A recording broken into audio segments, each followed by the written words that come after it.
老婦人を殺害し嬉しそうにその血を飲み干した少年。彼を強行に走らせた異様な妄想とは。2001年11月24日、イギリス・ウェールズ・アングルシー島のどかな農村にある一軒家でのこと。10代後半くらいに見える青年がキッチンに立ち鍋で何かを煮込んでいました。彼の足元には赤いシミが残っています。鍋の中身をこぼしたのでしょうか。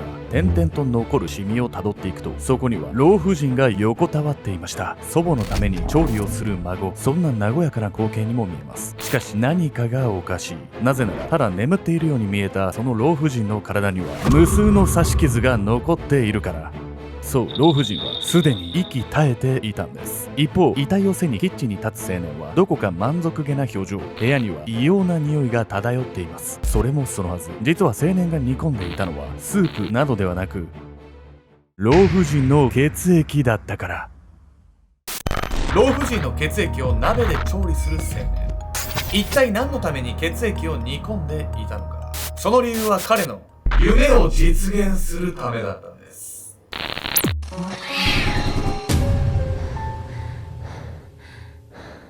おさすけちゃんです。やみやみこんな。やみおさんね、僕ね、鎌倉に行ったんですよ。小町通りってあるじゃん。あるね。あそこでシーシャバーを探したんですよ。そしたら2軒あって、うん1軒閉まってて、唯一のとこがあって、そこ入ったんですよ。鎌倉まで行ってシーシャバー入る。カップルがめっちゃ歩いてて、一回シーシャバー行こうと思って入ったら、なんとですね、はい来店の組数で僕が3332番目だったんですよ。くそー。次に入ってきた人がパッパカパーみたいな感じだったの？多分そう。なんで分かったのそれ？シーシャの台に書いてあるんですよ。えこれ面白いなと思って。うん。ちょっと参考になるなと思って。でもやっぱ、わざわざ鎌倉まで行って吸うシーシャめちゃくちゃ美味しかったです。もっとやることあったでしょ。 2ヶ月前には乗ったタクシーが幸運のタクシーでカードもらったりとかさ、うんいいなと思って。3332っていうのも、次の人にその幸せを提供できたんだなと思って、僕運いいし、運いい僕の隣にいる皆さんも運良くなってくるんで、結局みんな運いい。これ見てる皆さんも運いいっす。あんたさ、ノンスタの井上さん以来のポジティブカレンダー出したら、ポジティブとかじゃないんですよね。でもスピリチュアルでもない。なんでもいいわよもう、はい、今回皆さんにご紹介するのは、イギリス史上最も残忍と言われた老婦人殺害事件についてなんです。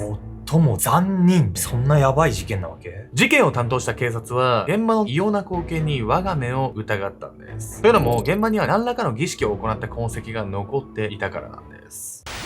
悪魔の料理。2001年11月26日、イギリス・ウェールズのアングルシー島、海沿いの村ランフェアプールが舞台。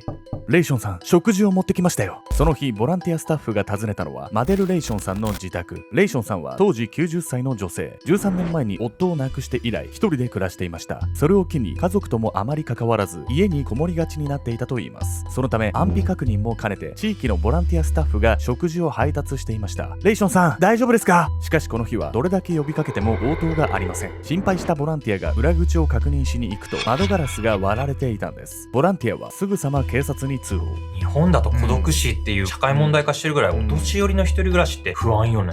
病気や事故も多いですからね。駆けつけた警察が家の中に入ると、異様な光景が広がっていたんです。なんだこの現場は。現場を目にした警察は我が目を疑いました。リビングで椅子に座った状態で亡くなっていたレイションさんの遺体には体中に刃物で刺した跡が残り、床はもはや血の海。そして遺体の足元には火が消えたろうそくと暖炉の火かき棒で作られた十字架が残されていたんです。そばのテーブルに目をやると、銀の皿の上に鍋が置かれています。まるで何かの儀式を行ったかのような不気味な現場。しかしこの現場の恐ろしさはそれだけではありませんでした。警察が恐る恐る鍋を覗くと、中には大量の血痕が、側面には唇の跡がついているんです。さらに鍋の中には新聞紙に包まれた何かが入っていました。恐怖心を抑えながらそっと新聞紙をめくると、なんとそこにあったのは歯型のついた心臓。検視の結果、それがレイションさんの心臓だと判明しました。想像するのも怖いんだけど、歯型がついてたってどういうこと？嫌な想像をしてしまいますよね。遺体の足元に置かれた十字架、そして歯型のついた心臓が意味するものとは。抗えない誘惑。この事件は残酷な犯罪とは縁遠かった小さな村に衝撃を与えました。残忍な殺人犯が村のどこかに隠れているかもしれない。村中が恐怖に陥りました。できるだけ早く犯人を捕まえなければ。村人たちからのプレッシャーを感じた警察はすぐに捜査を開始。現場の状況から犯人は医学や屠殺業に通じ、生理学の知識に相当詳しい人物であると推理します。そこでまず人間の体を解剖できる人物を探し始めました。また現場には何かの儀式を行っていたような痕跡も残っていいました。そこで警察はオカルトや魔術の専門家、さらに心理学者の協力も仰ぐことにしたんです。解剖ができてオカルトに興味がある人でしょ。そんなもん小さな村ならすぐ見つかりそうじゃないですが、そう簡単にはいかなかったんです。鍋に付着した唾液など犯人は現場に DNA を残していました。しかし100人以上の村人たちが DNA 検査に協力したものの犯人は見つからず、また庭からは特徴的な靴の跡が残っておりメーカーも特定。こうした証拠が残っているにもかかわらずなかなか犯人にたどり着けませんでした。この犯人はさらに殺人を犯す可能性が高く危険です。プロファイリングを行った心理学者の警告に危機感を募らせた警察は BBC のテレビ番組に出演。番組内で目撃証言を求めたところすぐに電話が殺到したんです。その中で一人の人物が浮かび上がってきました。それはすでに事情聴取を行っていた村人の一人。しかし当初の犯人像とはかけ離れていたため容疑者の中に入っていませんでした。早速警察がその人物について調査を進めるとレイションさんの自宅に新聞配達を行っていたことが判明。そして本人に事件の夜のアリバイを聞くとこう証言しました。その日はホテルでアルバイトをしていました。しかしそれはすぐに嘘であることが発覚します。警察が容疑者の自宅を捜索すると現場で見つかった足跡と一致する靴を発見。さらに寝室のドアにかけられていたコートのポケットからレイションさんの血がついたナイフが見つかります。警察は衝撃を受けました。なぜならその犯人はまだ17歳の少年だったから。警察が考えてた犯人像と全然違うじゃない。こんな恐ろしい事件をまさか少年が起こすとは思わないですよね。マシュー・ハードマンというその少年は犯行を否定していました。しかし事件現場から検出された唾液とハードマンの唾液の DNA が一致。こうして彼は逮捕されたんです。ハードマンを知る人たちは皆驚きを隠せませんでした。ユーモアがある好青年でした。静かでおとなしい普通の子だったな。口を揃えてそう証言し、誰もハードマンが事件に関わっているとは思っていなかったんです。また逮捕後にハードマンと面会した看護師もこう語っています。若くてハンサムで礼儀正しい少年でした。ところがハードマンには裏の顔があったんです。捜査を進めると頻繁にオカルトの専門雑誌や吸血鬼に関するウェブサイトの閲覧をしていたことが発覚。レイションさんを殺害した動機について尋問された際も不気味な笑みを浮かべこう述べていました。今までで一番興奮したよ。だって吸血鬼になれるんだから。高青年の顔とこんな残忍な殺人鬼の顔の2つを持ってたってさ、こんな残虐な殺し方したってのは吸血鬼になるためだったってこと？その通りなんです。というわけで本日のメトラキーワード、吸血鬼になる方法について。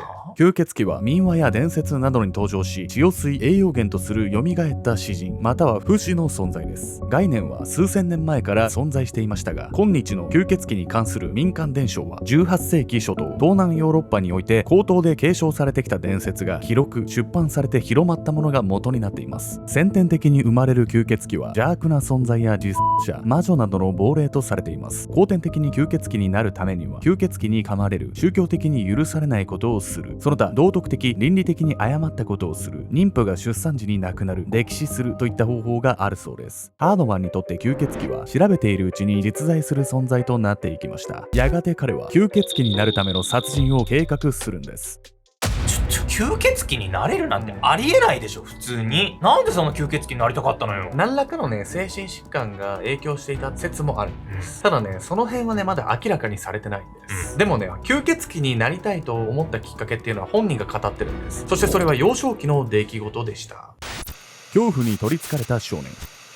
1984年、イギリス・ウェールズ地方でハードマンは生まれました。彼がまだ幼い頃に両親が離婚。13歳の時に父親に引き取られます。そして父親と2人で暮らし始めて1年ほど経った頃、父さんしっかりして、なんと父親が喘息で倒れ、そのまま帰らぬ人になったんです。尊敬していた父親の突然の死にハードマンはひどく落ち込みました。まだ14歳だったハードマンが一人で生活するのは難しく、再び母親と一緒に暮らすことに。その少し前に母親は再婚していました。こうしてハードマンは母親と新しい父親の3人で暮らすように。母親は看護師をしており、ママ父は元消防士。家計は割と裕福だったようで、ハードマンは何不自由ない生活を送ることができました。高校進学後は美術で優秀な成績を収め、16歳の頃に美術とデザインを専門的に教える学校に転学。同じ頃新聞配達もしていたハードマンは周囲から真面目で礼儀正しい少年として評判だったといいます。しかしその一方で彼は大きな闇を抱えていたんです。お父さんの死からは立ち直ったように見えたけどね。思春期を迎えるね多感な時期だったっていうこともあって、その傷は根深く残ってたんだと思います。突然の父親の死に大きなショックを受けたハードマン。それ以来常に死について考えるようになり、死の恐怖に取りつかれたそうです。いずれ僕も父さんのように死んでしまうんだろうか。どうすれば永遠に生きられるのか。夜も眠れずその方法ばかりを考える日々。やがてオカルトにのめり込んでいった彼は一つの結論に至ります。そうか、永遠の命を手に入れるには吸血鬼になればいい。こうして吸血鬼になる方法を探し始めたハードマンは、吸血鬼を題材とした映画や小説に触れるうちにこう考えるようになりました。そうか、ドイツ人は全員吸血鬼だったんだ。どうしてそうなったの？おそらくなんですけど、読み漁っていたオカルト本の影響だと思います。そしてもはや妄想のような考えに取りつかれたハードマンはドイツ人を探し始めるんです。なんとかドイツ人と知り合いたいと考えたハードマンは、見学先で仲良くなった友人に尋ねました。この学校にドイツ人っているのかな？ハードマンの質問に友人はこう答えました。最近僕の下宿先にドイツ人の女の子が来たよ。そうしてハードマンは友人を通じてドイツ人留学生の少女を訪ねることに。はじめまして、どうぞ入って。ハードマンは少女の下宿先を訪ねた。友人の紹介ということもあり、少女は特に警戒する様子もなく部屋に招き入れる。ハードマンだ、よろしくね。ハンサムで礼儀正しいハードマンに少女は好感を持っていた。それから2人の話は盛り上がり、あっという間に2時間が過ぎる。気を許してくれたと感じたハードマンは自分の衝動を抑えきれず、思わず本心を口にしてしまう。ねえ、君って本当は吸血鬼なんだよね。突然の問いに固まる少女。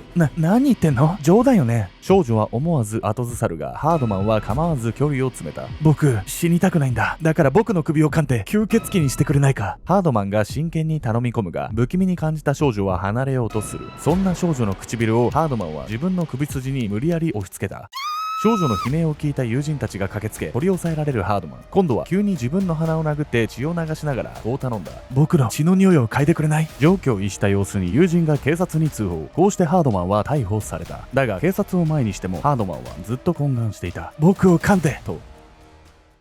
その後、警察の取り調べでハードマンは大麻を吸っていたことが判明。薬物の影響だと思われ、心の闇が明らかになることはありませんでした。被害者の少女は後に、彼の目が狂ったように見えて本当に怖かったと証言しています。そう、この時すでにハードマンは狂気に取りつかれていました。ドイツ人を吸血鬼だと思い込んだハードマンは、必要にドイツ人女性にこだわるように、ドイツ人女性をストーキングしたりして、なんとか噛んでもらおうと努力しますが、なかなか思い通りにいきません。そこでハードマンは吸血鬼になる別の方法を調べていきます。そうして見つけた方法が、他人の血を飲むという方法。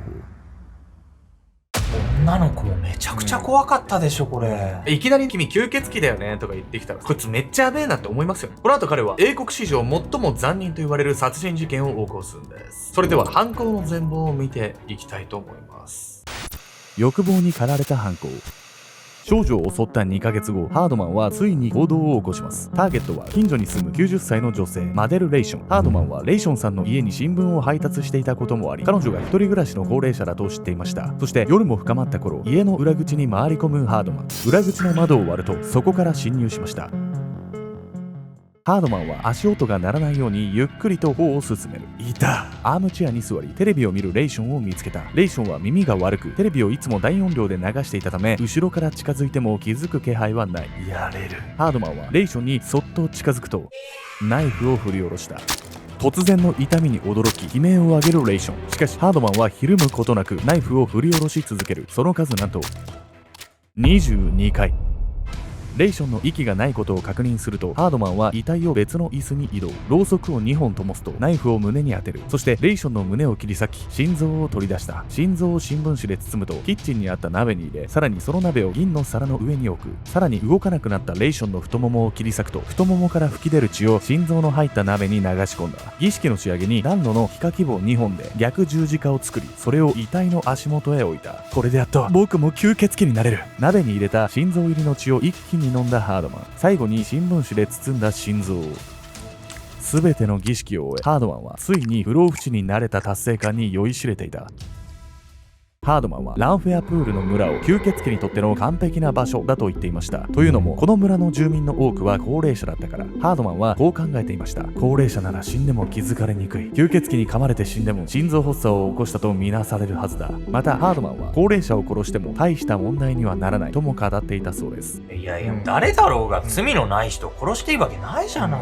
そもそもその儀式を行ったところで吸血鬼になれるわけでもないんですよ。うんそしてこの後ハードマンの罪が裁かれます。2002年8月、全員一致の有罪判決を受け、ハードマンに終身刑が言い渡されました。一貫して無実を主張し続けるものの控訴に失敗、再度仮釈放を申請するも却下に。裁判中、ハードマンの母親はずっと傍聴席に座っていました。そして判決が言い渡される間、ずっと泣き続け、最後にこう叫びました。愛してるわ。母親に愛される普通の少年だったはずのハードマン。死に対する恐怖は誰もが感じるものですが、彼は異常なまでに膨らんだその恐怖に取りつかれてしまいました。精神科の診断書は2つともハードマンには異常も何も見つからなかったとしましたが、裁判官は隠れた精神疾患の可能性が残っていると述べました。若い時に過度なストレスや不安を感じると幻覚や妄想をするような病気も存在します。傍から見ればハードマンは異常者にしか見えませんが、もしあなたがハードマンと同じ恐怖に苛まれていたとしたらどうでしょうか。誰かの命と引き換えに自分が死なずに済むとしたら、あなたは他人の命と自分の命どちらを犠牲にしますか。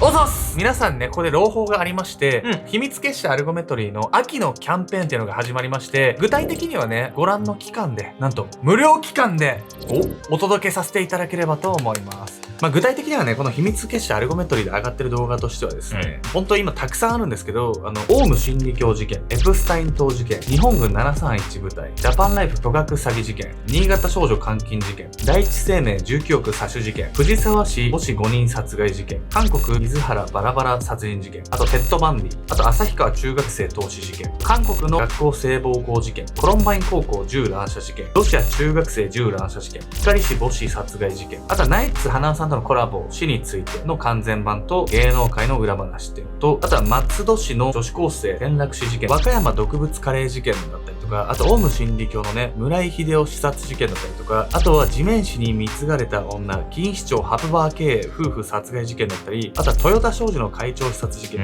目黒女児虐待死事件だったりとか、あとは検索してはいけないキーワードでアカデミーマニアックスっていう動画だったりとか、サロンのね、最初に始めた時よりも動画がかなり増えてきたんで、逆にね、今から入ると結構お得かなと思います。というわけでね、いろんな事件があるんですけれども、この期間においてはね、無料でね、ちょっと参加してみて、サロンを続けようか。